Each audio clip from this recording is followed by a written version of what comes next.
मुझे याद है कि मेरे माता पिता ने मेरे लिए एक गणित शिक्षक रखा था, क्योंकि वे चाहते थे कि मैं गणित में अद्भुत हो जाऊं।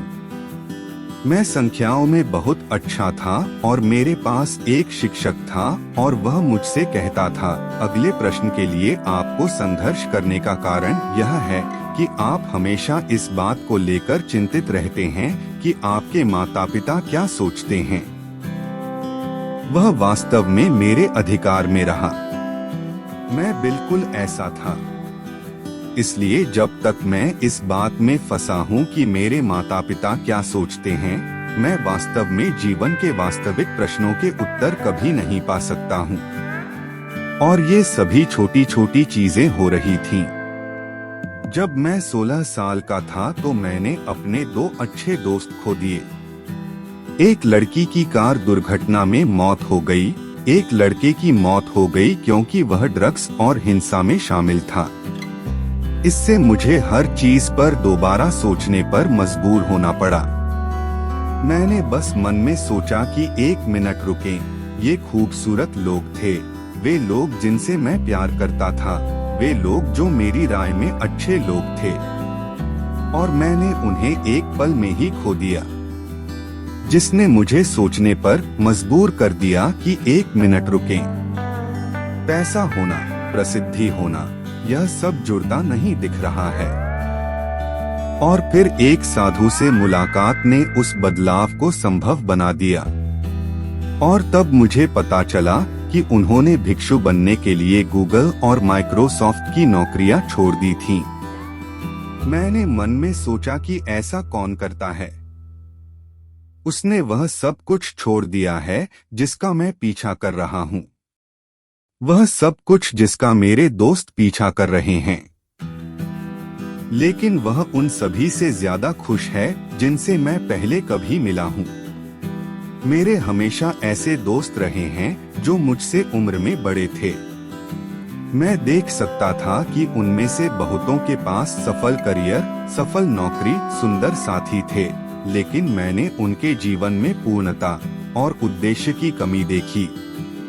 मैं हमेशा एक ऑब्जर्वर रहा हूँ। मैं ऐसे लोगों को देखता हूँ जो ऐसे थे, मुझसे 5 साल बड़े, मुझसे 7 साल बड़े, शायद मुझसे 10 साल बड़े हैं। क्या मैं उन्हें देखता रहूंगा और चला जाऊंगा? क्या मैं यही जीवन चाहता हूँ? आज मैं अक्सर लोगों को जो सलाह देता हूँ कि आप जहाँ हैं वहाँ तेजी से आगे बढ़े। 10, 15, 20 वर्षों में अपने आप को देखो और अपने आप से सवाल पूछें, क्या मैं वहीं रहना चाहता हूँ? यदि आप किसी कंपनी में हैं, तो उस व्यक्ति को देखें जो आपसे 20 साल आगे है और अपने आप से पूछें कि क्या मैं वहीं रहना चाहता हूँ। यदि आप किसी स्टार्टअप में हैं, तो देखें कि अन्य स्टार्टअप को समान भूमिकाएं क्या मिली हैं और क्या मैं वहीं रहना चाहता हूँ। और यदि उत्तर नहीं है, तो आपको एक नया रास्ता खोजने की आवश्यकता है। मेरे माता पिता या समाज या जिस विश्वविद्यालय में मैं गया था या जिस समुदाय में मैं था, वह मेरे लिए रास्ता बना रहा था, वह मुझे रास्ता जैसा नहीं लगा। इसलिए मैं एक नया रास्ता तलाश रहा था। एक लेखक ने कहा कि मैं वैसा नहीं हूँ जैसा मैं सोचता हूँ कि मैं हूँ। मैं वह नहीं हूँ जो आप सोचते हैं कि मैं हूँ। मैं वही हूँ जो मैं सोचता हूँ कि तुम सोचते हो कि मैं हूँ। बस इसे एक पल के लिए अपने दिमाग में उड़ने दें। यह बहुत शक्तिशाली है। तो हम स्वयं की इस धारणा में रहते हैं। इसलिए हमारी पहचान इस बात से बनती है कि मेरे माता पिता क्या सोचते हैं कि मुझे कैसा होना चाहिए। इसलिए हमारी पहचान इससे बनती है कि मेरा कॉलेज या यूनिवर्सिटी क्या सोचता है कि मुझे क्या हासिल करना चाहिए। जब आप इस बुलबुले में हैं, तो जो आप वास्तव में क्या करना चाहते हैं, उसे प्राप्त करना असंभव है। और मुझे लगता है कि आज बहुत से लोग ऐसा महसूस करते हैं कि वे वर्तमान शिक्षा प्रणाली में फिट नहीं बैठते हैं। वे उस 3-4 करियर के साथ फिट नहीं होते हैं जो आपको सिखाया जाता है। इसलिए आत्मोत्खनन और वास्तविकीकरण की प्रक्रिया को सबसे पहले उजागर होने की आवश्यकता है।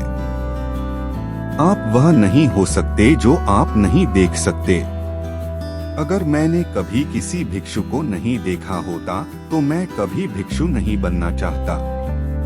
अगर मैं कभी अरबपति से नहीं मिलूंगा तो मैं अरबपति नहीं बनना चाहूंगा, क्योंकि मैं नहीं जानता कि यह कैसा लगता है, क्योंकि मुझे नहीं पता कि वह कैसा दिखता है, क्योंकि मुझे नहीं पता कि इसमें क्या लगता है। मुझे लगता है कि यह हमारे समाज की सबसे बड़ी चुनौती है जिसे उजागर नहीं किया गया। तो यह पहला कदम है कि यूनिक अनुभवों और रोल मॉडल से अवगत होना।